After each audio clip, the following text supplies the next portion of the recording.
देखो बच्चों, नर्न्स्ट इक्वेशन का ये क्वेश्चन है अपने पास कि find the EMF of the following cell at 25 degree Celsius. Chromium से क्रोमियम +3 बन रहा है, ऑक्सीडेशन हो रहा है। Fe+2 से Fe बन रहा है, यानी रिडक्शन हो रहा है। ये पूरे इलेक्ट्रोकेमिकल सेल का आपका रिप्रेजेंटेशन है। ये सॉल्ट ब्रिज वगैरह है, ये आप जानते हैं। और एक स्टैंडर्ड इलेक्ट्रॉन पोटेंशियल दिया हुआ है आपको क्रोमियम का और आयन का। ये रहा क्रोमियम का और ये रहा आयन का।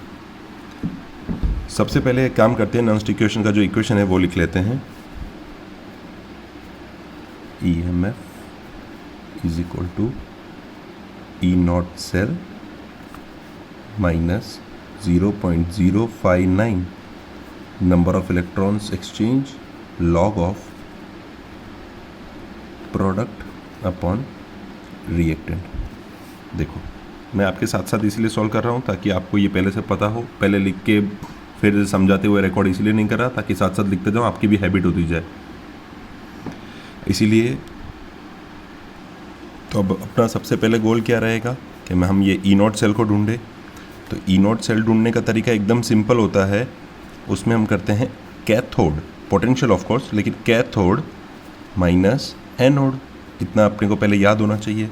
अब कैथोड किसको बोलते हैं बच्चों? मैंने आपको क्लास में पहले काफ़ी बार बताया है कि आप एक छोटा सा ऐसे मेमोरी टिप याद रख सकते हैं, रेड कैट, और दूसरा याद रख सकते हैं एन ऑक्स। एक बेल यानी कि एन ऑक्स और एक लाल बिल्ली यानी कि रेड कैट। तो आपको उससे ये मालूम पड़ेगा कि कैथोड पे, कैट स्टैंड्स फॉर कैथोड, हमेशा होता है रिडक्शन, और एन ऑक्स यानी कि हमेशा एनोड पे होता है ऑक्सीडेशन। ये रहा अपना एनोड के लिए AN ऑक्स। ठीक है। अब आप यहाँ पे ऑक्सीडेशन स्टेट्स पे अगर नज़र डालेंगे तो आप देखेंगे Fe का ऑक्सीडेशन स्टेट +2 से जाके Fe हो गया, यानी कि यहाँ पे हो गया उसका रिडक्शन। यहाँ से यहाँ हो गया उसका रिडक्शन। सिमिलरली यहाँ आप देखेंगे ऑक्सीडेशन स्टेट Cr से हो गया Cr+3, तो हम बोलेंगे इसका हो गया ऑक्सीडेशन। क्लियर है इतना? तो अब पहले ई सेल ढूंढ लेते हैं। इसको लिखने का तरीका भी आप अगर अच्छे से देखना चाहें तो आप ऐसे लिख सकते हैं, E0 cell is equal to, of course potential की बात हो रही तो E कैथोड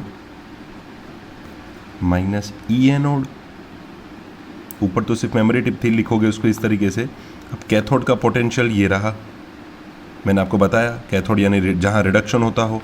ये रेड कैट के थ्रू बताया मैंने आपको, जहाँ रिडक्शन होता हो मेरा कैथोड है, तो उसका पोटेंशियल देखो कितना है, 0.44 माइनस इक्वेशन का माइनस ई एनोड के लिए भी देखो दोबारा कितना है, माइनस ऑफ 0.74। तो ये हो जाएगा आपके पास 0.44 प्लस 0.74, है कि नहीं?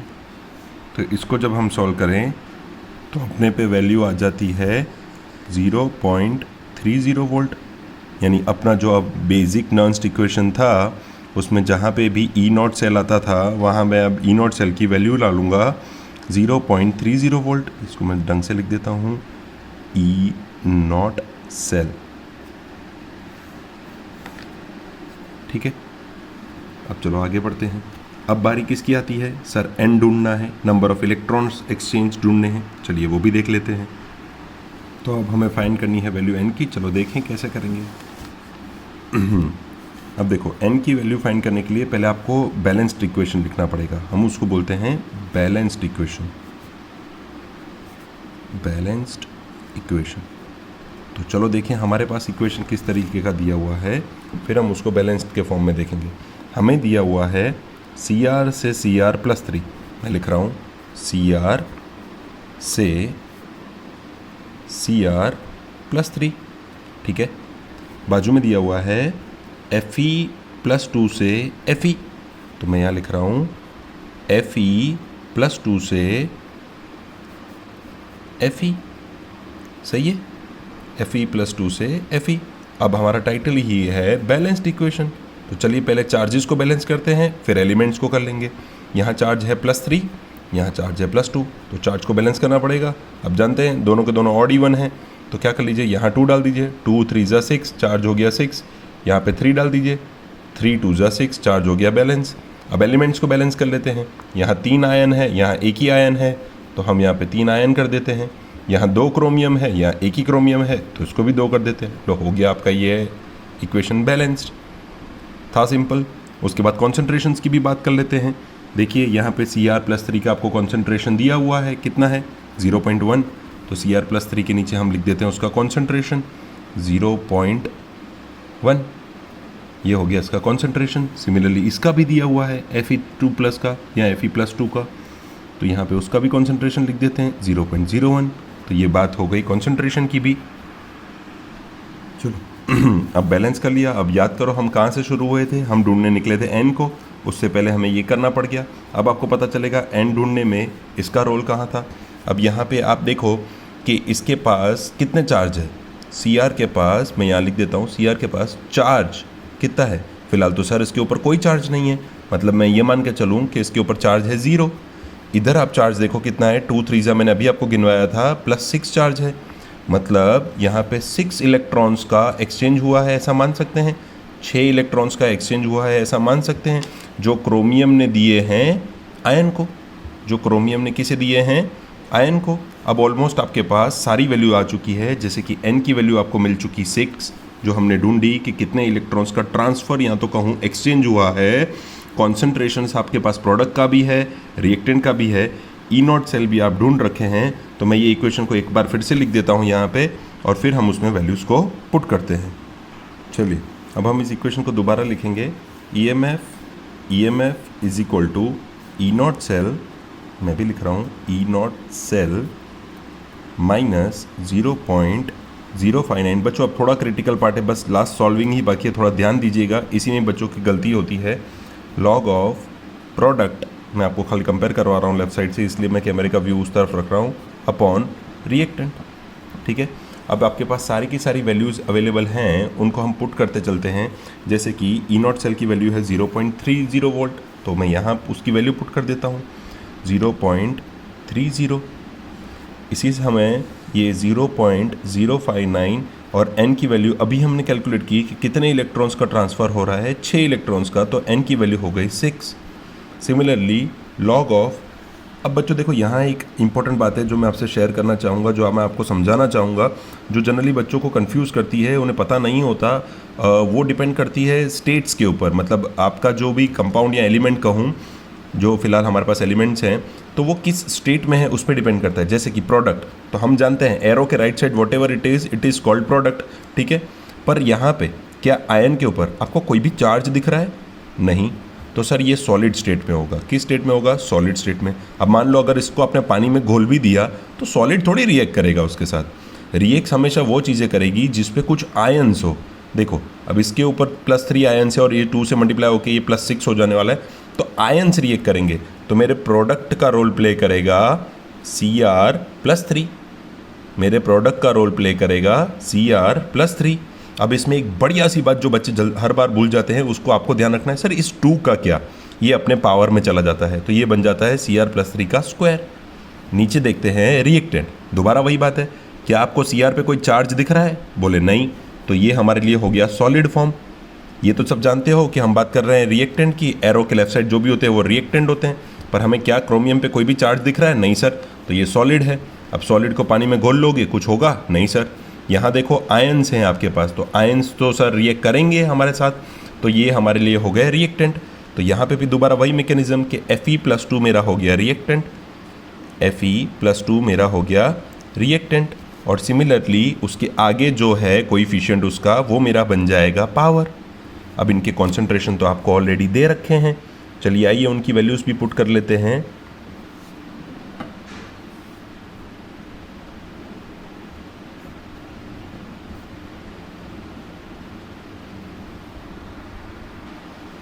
लॉग ऑफ Cr की कॉन्सेंट्रेशन आपको कितनी दी हुई है बच्चों?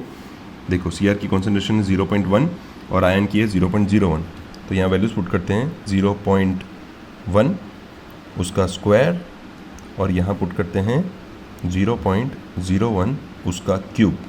अब बच्चों ध्यान से इस कैलकुलेशन को देखना, इसको बड़े इजीली तरीके से कर सकते हैं।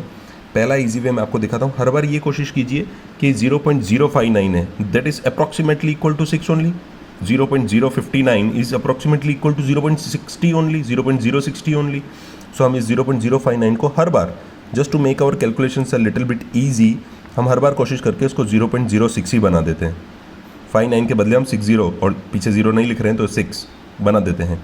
नाउ लॉग ऑफ, अगर इसी को 10 के पावर्स में लिखूं मैं, तो मैं इसको ऐसे लिख सकता हूँ 10 to the power 1/10 to the power 1, जिसको मैं ऊपर लेके जाऊँ तो मैं लिख सकता हूँ उसको 10 टू दी पावर -1. सिंपल ही है बच्चों, 0.1 यानी 1/10. वो 10 को ऊपर लेके आऊँगा तो 10 टू दी पावर -1 उसका square upon 10 to the power -2 का स्क्वायर, क्यूब, सॉरी, -2 का क्यूब. ठीक है बच्चों, अब इसको गौर से देखो, ये 2 इसके साथ मल्टीप्लाई होके हो जाएगा -2 और ये 2 इसके साथ मल्टीप्लाई होके हो जाएगा -6. तो ये कुछ इस तरीके से दिखेगा 0.30 माइनस, ये तो कैंसिल भी हो सकते हैं सर, इधर 1 ही आ जाएगा, 0.01 लॉग ऑफ ये हो जाएगा मेरे पास 10 to the power -2 upon 10 to the power -6. अब आप ये समझो, ये प्लस -2 पावर है, नीचे आते ही क्या हो जाएगा प्लस. मैं इसको पीछे के पेज पे लिख रहा हूँ, एक बार मैं फिर से आपको ये सेम टू सेम लिख दूंगा. 0.30 माइनस, आप देखिए एकदम बराबर वही लिख के चल रहे हैं, 0.01 log of 10 to the power -2 upon 10 to the power -6. 10 to the power -2 upon 10 to the power -6. अब जैसे मैंने आपको समझाया ये नीचे आ जाएगा, तो ये हो जाएगा 0.30. सर ये आप उसको माइनस क्यों नहीं करते बच्चों? बोर्ड मास का रूल आप जानते हैं, पहले मल्टीप्लाई होने वाली है, इसका जो कुछ आंसर आएगा वो इसके साथ पहले मल्टीप्लाई होने वाला है, फिर ही मैं उसको इसके साथ माइनस करूँगा. सो लॉग ऑफ ये जब नीचे आ जाएगा तो ये आपके लिए बन जाएगा 10 टू दी पावर -4, तो 1 अपॉन 10 टू दी पावर -4. अब मैं उसको ऊपर ले लेता हूँ, तो ये मेरे लिए बन जाएगा 0.30 minus 0.01 log of 10 to the power 4. अब आप सब जानते हैं log m raise to n का फॉर्मूला n log m, तो ये 4 आगे आ जाएगा, तो ये हो जाएगा 0.30 माइनस 0.01, ये आपके पास हो जाएगा 4 log 10. आप जानते हैं अब इसकी वैल्यू 1 हो जाएगी, तो ये मेरे पास बच गया सिर्फ 4, तो ये हो गया 0.30 माइनस, इसको हम मल्टीप्लाई कर लेते हैं 0.04. अब जब मैं इसको इसमें से माइनस कर लेता हूँ तो ये मेरे पास हो जाएगा 0.26 वोल्ट. ये एक्चुअली हमें क्या मिला है? EMF. हम यहाँ पे उसको लिख देते हैं EMF इज इक्वल टू, बेटा यूनिट लिखना नहीं भूलना, 0.26 वोल्ट. देखो बच्चों, अब मैंने जानबूझ के एक और क्वेश्चन लिखा है और वीडियो को पॉज कर दिया ताकि जब तक मैं क्वेश्चन लिखूँ आपकी वीडियो ज़्यादा लंबी ना हो जाए. और अब देखो हम इसको इतनी देर में इधर ही सॉल्व कर देंगे, वो पर्पज़ था एक्सप्लेन करने का. अब जब आप सीख चुके हो तो देखिए हम उसको कितनी ईजीली सॉल्व कर सकते हैं. देखिए इसका सॉल्यूशन किस तरीके से रहेगा. सॉल्यूशन मैं आप ही के साथ करता हूँ, देखिए कितना फटाफट विद इन 1 to 2 मिनट्स ये आपका सम सॉल्व हो जाता है. कई बार कई कैलकुलेशन तो ओरली ही हो जाएंगे. चलो देखते हैं. सबसे पहला स्टेप रहेगा बैलेंसिंग द इक्वेशन. तो क्या हो रहा है देखो बच्चों, Fe से बन रहा है Fe2 प्लस, या तो फिर बोलूँ Fe+2, ठीक है, और बन रहा है H प्लस से आपका H2. तो पहले देखो एलिमेंट्स को अगर बैलेंस करूँ तो हाइड्रोजन 2 हैं, या हाइड्रोजन 1 है, लो कर दिया बैलेंस. साथ ही साथ चार्ज भी बैलेंस हो गया, देखो +2 चार्ज है, यहाँ पे भी 2 1 2 +2 चार्ज इधर भी हो गया. क्वेश्चन में इनके कॉन्सेंट्रेशन भी दे रखे हैं, देखो हाइड्रोजन का कॉन्सेंट्रेशन दे रखा है 0.01, तो हम वहाँ पे ये भी लिख देते हैं. और आयन का भी आपको कॉन्सेंट्रेशन दे रखा है 0.001, तो यहाँ पे उसका कॉन्सेंट्रेशन लिख देते हैं 0.001. तो ये हो गया हमारा स्टेप नंबर 1. क्या किया हमने? Balancing the equation. अब हम बात करेंगे ई नॉट सेल की. इसके बाद हम क्या करते थे सर? ई नॉट सेल ढूंढते थे. ई नॉट सेल कैसे होता है कि भाई electrode potential of cathode minus E of anode. अब यहाँ पे आप एक चीज़ मार्क कीजिए, आपको ये जो दिया हुआ है 1 बार प्रेशर इन प्लेटिनम, इसका मतलब है ये आपको इलेक्ट्रोड हाइड्रोजन के बारे में, हाइड्रोजन इलेक्ट्रोड के बारे में साइन दे रहा है. और हाइड्रोजन इलेक्ट्रोड का इलेक्ट्रिक पोटेंशियल जो होता है वो होता है 0 वोल्ट. अब यहाँ पे हो रहा है रिडक्शन क्योंकि ये कैथोड है, और यहाँ हो रहा है ऑक्सीडेशन क्योंकि ये एनोड है. तो हम करते हैं कैथोड माइनस एनोड, तो इसका पोटेंशियल देखो कितना है 0, और इसका देखो -0.44, तो 0 माइनस -0.44. अब सब जानते हैं ये प्लस हो जाएगा, तो ये निकल के आ गया 0.44 वोल्ट.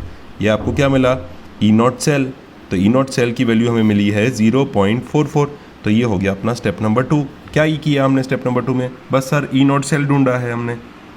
अब स्टेप नंबर 3 की बात करूं तो आप देखो Fe पे क्या कोई चार्ज है इधर? नहीं सर, पर फिर भी उसका चार्ज कितना हो गया है? +2। तो डिफरेंस कितना आया? 2 इलेक्ट्रॉन्स का। तो हमारा N भी निकल के आ गया 2। तो ये हो गया हमारा थर्ड स्टेप। देखो कितना सिंपल है कि Fe पे कोई चार्ज नहीं था, वो बन गया Fe +2 या 2+, जो भी बोल लो आप उसको। यहाँ पे जाते ही कितने चार्ज इलेक्ट्रॉन्स का ट्रांसफर हो गया? 2। सिंपली N निकल के आ गया। ये हो गया स्टेप नंबर 3। अब स्टेप नंबर 4 एकदम सिंपल, हमें पुट कर देना है इसमें नॉन्स्ट इक्वेशन। क्या होता है हमारा Nernst equation? EMF is equal to E naught cell minus 0.059 upon N log of product. Product कौन है यहाँ पे देख लो, इस पर कोई चार्ज नहीं है, वापस सब कुछ समझाने की ज़रूरत नहीं है। इस पर चार्ज है तो मेरा प्रोडक्ट हो गया Fe+2। और यहाँ पे भी देख लो, इस पर कोई चार्ज नहीं है तो ये हमारे लिए कुछ नहीं है, तो हमारे लिए ये हो गया H+। और एक और बात, खास बात वापस रिमाइंड करा दूँ, यहाँ पे हमारे आगे कोई कोएफिशिएंट नहीं था तो इसके पावर में कुछ भी नहीं गया, लेकिन यहाँ हमारे पास कोएफिशिएंट है 2, तो H+ के पावर में चला जा रहा है 2।